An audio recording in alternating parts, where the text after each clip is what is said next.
Hello, everyone. I hope you are having a wonderful Saturday. It's now nighttime here in Dallas, and I had a quiet day today. Walked the dog 3 times, extended walks. Um, did grocery shopping. I had to go to my Mexican grocery store because there's some things I get there, like fresh produce and fresh meats, that are much cheaper than the regular Kroger. And then I went to a Kroger store, not the one that's right by me, because I'm sick of it. The quality of sanitation in that place is questionable. I went to another one, which is like a super store, which is much larger, wider aisles, and they seem to be handling things better at that store. So I may go, if I go to Kroger, I may go to that one now. But I try to keep this day kind of quiet because I had mentioned in prior videos today or tonight is an anniversary of probably the most momentous event of my life, which I never will fully get over. I mean, I've moved on, I've done everything I can, but when you suffer such violence, it's hard, because this is the anniversary, and the memories are so vivid still from over 30 years ago. It's St. Mark's Day if you're a Catholic, and of course I grew up in Mexico, so we always kind of celebrated my Saint's Day, which is today, April 25th, is St. Mark's Day. And so my mom at that time, 30 years ago, she was living in Kansas City, and I was living here in Dallas, but she happened to be in town on business, and so we got together for dinner. Met at this wonderful restaurant that isn't there anymore, but it was pretty nice, little swanky little restaurant, and she wanted to celebrate my Saint's Day with me. So I was heading home, and it was like around 10 o'clock at night, and I parked my car. I'd seen two people walking down the street, but they were like half a block away. But by the time I parked my car and was getting out of my car, all of a sudden, I was accosted at gunpoint, and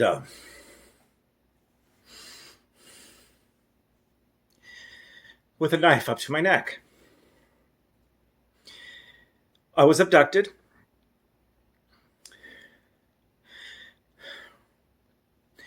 Taken in my own car. I was tortured in the car. And driven out of the city, out into the countryside, and left in a field.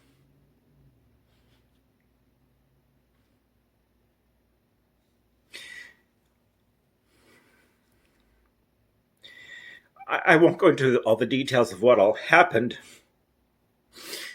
in that car.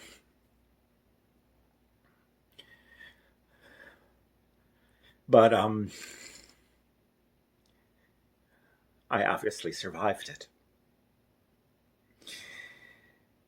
And lived to tell about it. As it turned out, these two individuals worked in tandem. There'd been a series of murders in Dallas of young white gay men. I was young and gay and a man in my early 20s. I fit the profile. And their bodies were being found in fields all around the Dallas-Fort Worth area.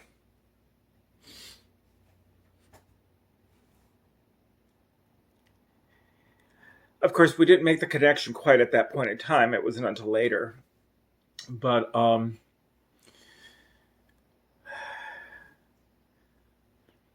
they caught one of the two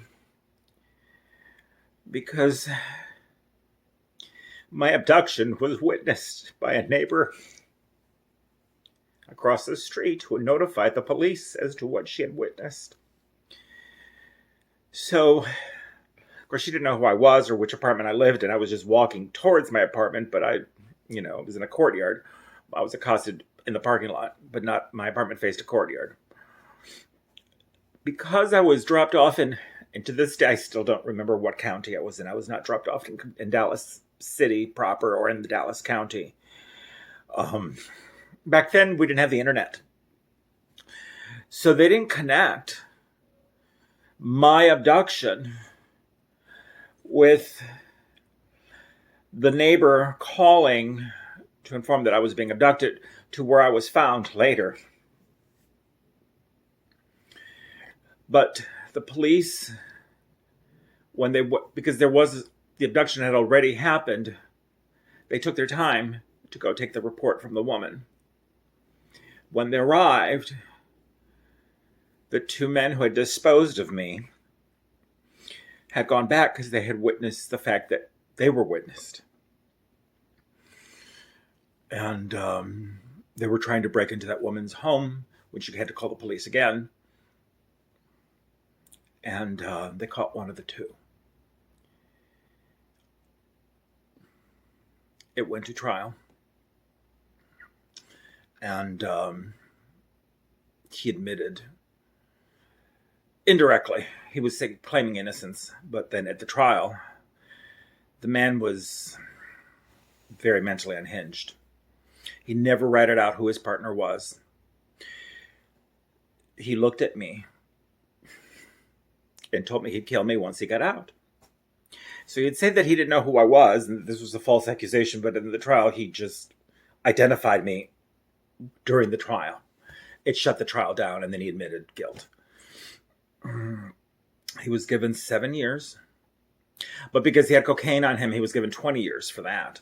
So the possession of cocaine was 20 years. The aggravated assault, the abduction, the attempted murder, 7 years to be served concurrently. So it wasn't going to be 20 plus 7. It was going to be the longer sentence. He was eligible for parole 7 years later. One of the hardest things was when I managed to get myself out of that field. And I saw some lights in a distance and made my way to what was an apartment complex that was like a new development out in the middle of nowhere. And it was in the middle, I didn't know what time it was. I'd been gone for a while. Somebody was kind enough to let me in their home, call the police for me. The police called my mother. This is what's so interesting how the brain works, because she had given me her number and a slip of paper, and I just glanced at it as I had put it in my wallet. But I no longer had my wallet or any possessions on me. But somehow or other, even though I had just glanced at that number, I knew the number of the corporate apartment she was staying at, the phone number for it. It was amazing how the brain works when you're in overdrive like that. And they called her. It's the middle of the night, pre-dawn hours. And told her, we have your son, and he's alive. And my mother to this day says that was the most difficult call she'd ever received, because she'd just seen me the night before, and we had such a wonderful time. And to get a phone call waking her up, not fully understanding what had happened, or the magnitude of what had happened. She said it was just the most horrifying phone call to receive, but grateful at the same time.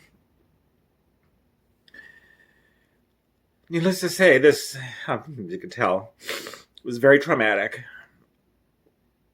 It made me reevaluate my entire life.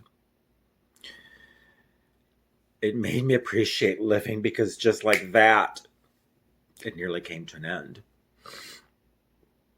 And the detectives and the psychologists and all said that, curiously enough, what I ended up doing that night saved me, because I was dealing not with a regular person. I was dealing with a psychopath who turned out to be a serial killer. And that worked in tandem. So it was two serial killers that worked together. One of the things I did was I became very passive and quiet.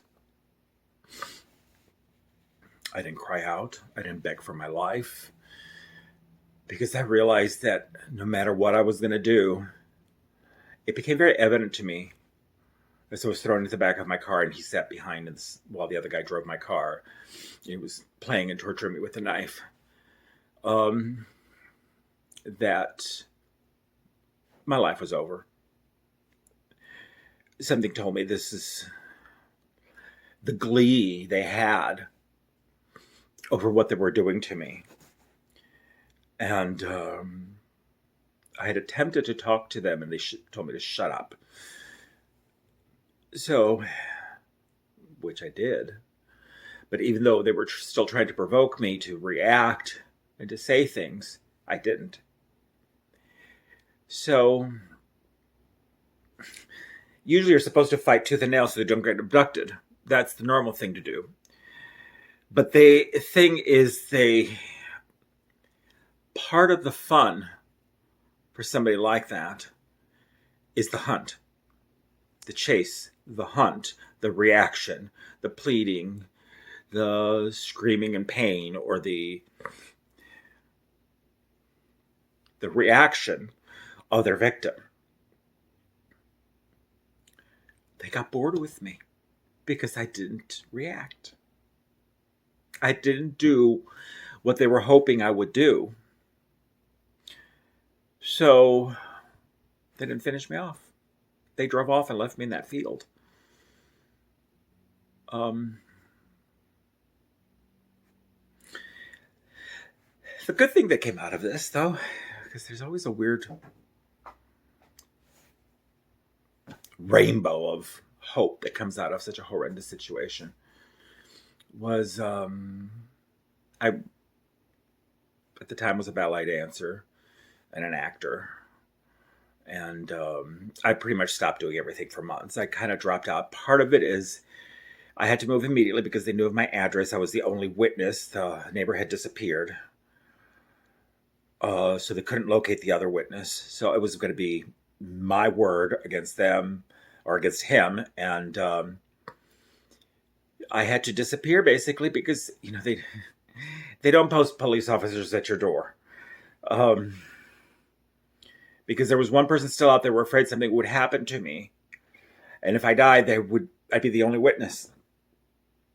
And so I had to enlist myself on the phone book, move to another location, and kind of just lay low until trial. So after this entire ordeal, and going to therapy, because for something like that, you kind of do. And I'll never forget the poor therapist. She was so shocked. She had just started her practice. And she was so shocked by what had happened when I told her what had happened to me. And she was like, well, there's no group therapy sessions for survivors of serial killers. So it's true. Anyhow, but, and we didn't have the term PTSD. So what I was suffering was all these weird, I became paranoid about going out once the sun set at night. I just developed all these weird behaviors around it because trying to cope with the stress and didn't know how to do it. And she said it was kind of like being shell shocked, like people who had been in the war after they suffered a traumatic event. And that's what I was experiencing. But they didn't have the term PTSD back then. But she was very good. But I dropped out of life for several months.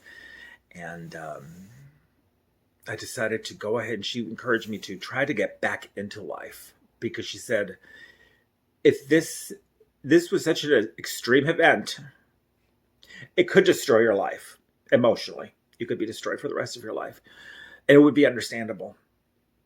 She said, but it will kill your life. They didn't kill you physically.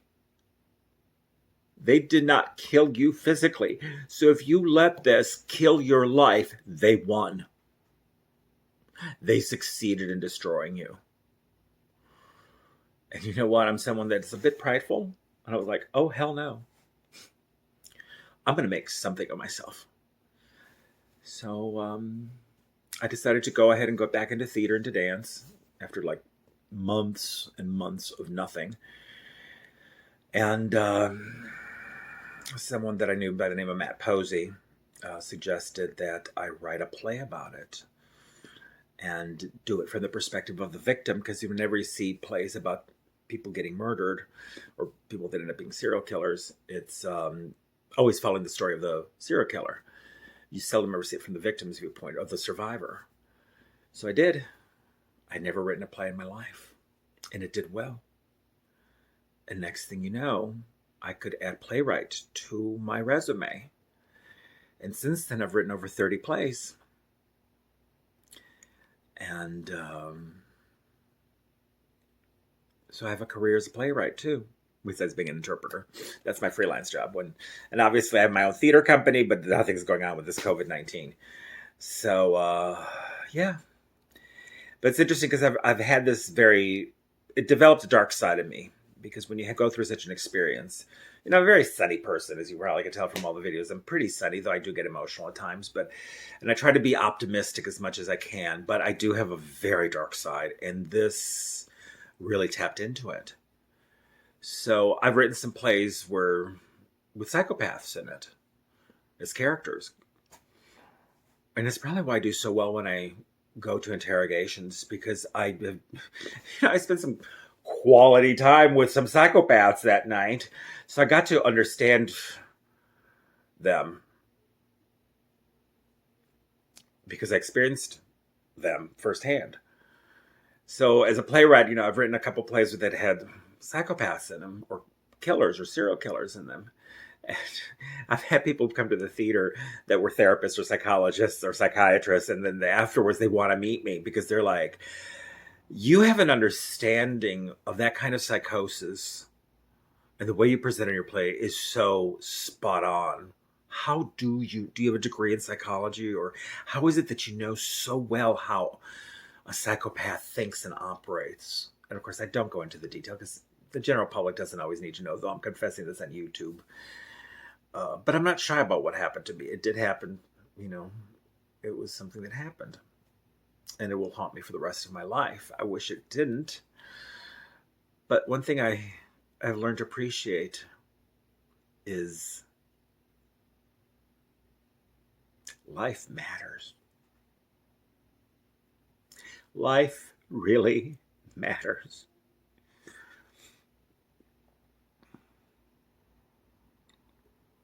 I don't want to be my life.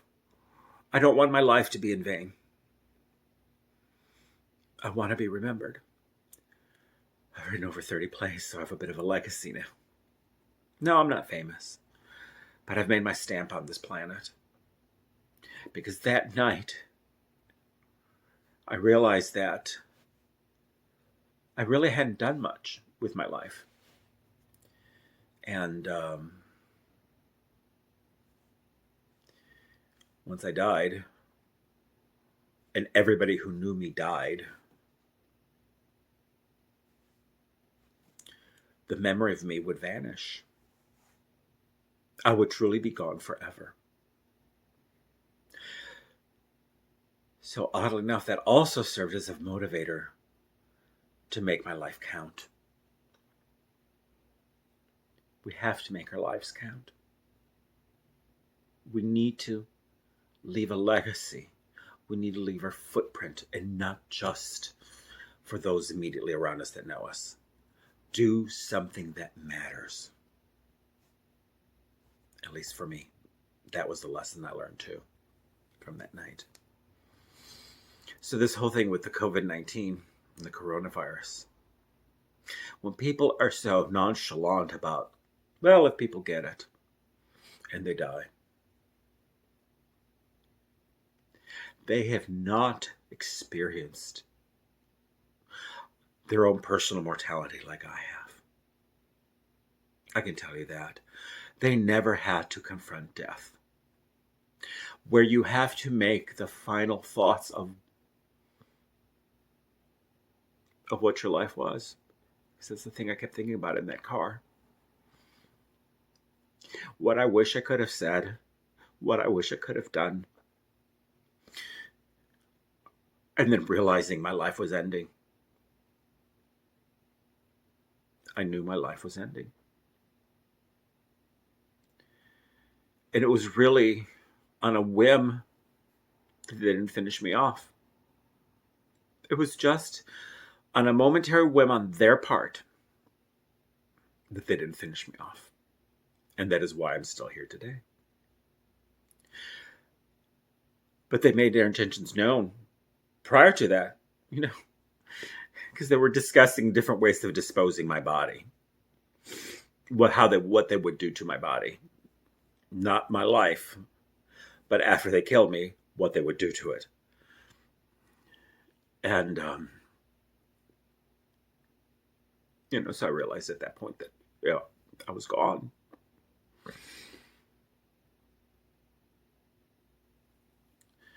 So people who just think death is okay. Well, it is okay because we're all going to do it, but it's all going to happen. I've learned to accept my mortality because after that, when you confront it so head on, you accept that that's just part of life and it can happen. But they got to drag me out of this life. I got to be dragged out of this life. I'm going to do everything possible to live as long and have as productive and a fruitful life as possible. So people that are so nonchalant about people dying, they have not experienced death firsthand, confronted it like I've had to, or like other people have. So I know this is a heavy video, but I do want to document it because this whole COVID-19 is happening during what I call my crazy season, in which I have all these nightmares. But what's interesting too, this happened on April 25th, well through the 26th. That it all started on the 25th at 10 o'clock at night. And I happen to know it was 10 o'clock at night on the dot because I happened to have a watch on me at that moment. I had just looked at it when it all started. What time it all ended, I don't know. I just know after it was said and done, I met my mom and my best friend. It was dawn. So it was an all-night thing. I lost my train of thought, but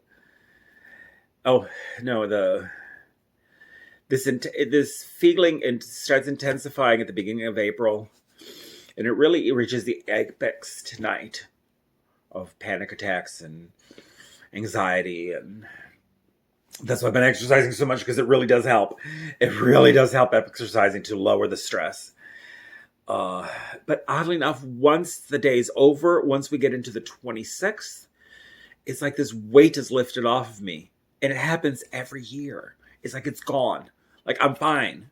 I quit having all these nightmares, quit having all these panic attacks, quit having all this anxiety, all this stress. My blood pressure goes back. And it's weird how the brain works. And I find it fascinating.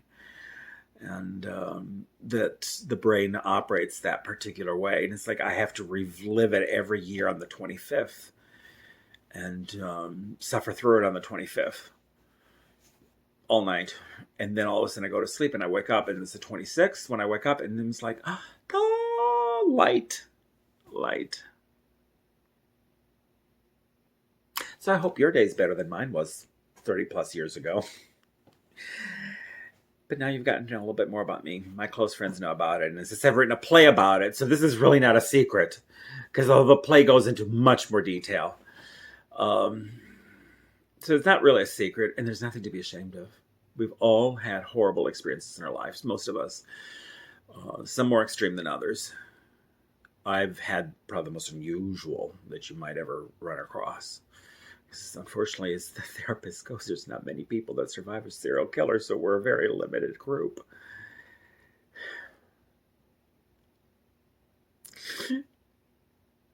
But yeah. I was going, as I turn off the phone, so I'll go ahead and do that now, but be safe. Remember to tell people you love them, because you never know. I was in my early 20s, healthy, happy, taking life for granted. And what I regretted the most in that car that night, as it was all happening, was I did not get to thank my mom for being a wonderful mother. And thank all my friends for being such great friends, and my family. So thank those that you love. It's so important they know it.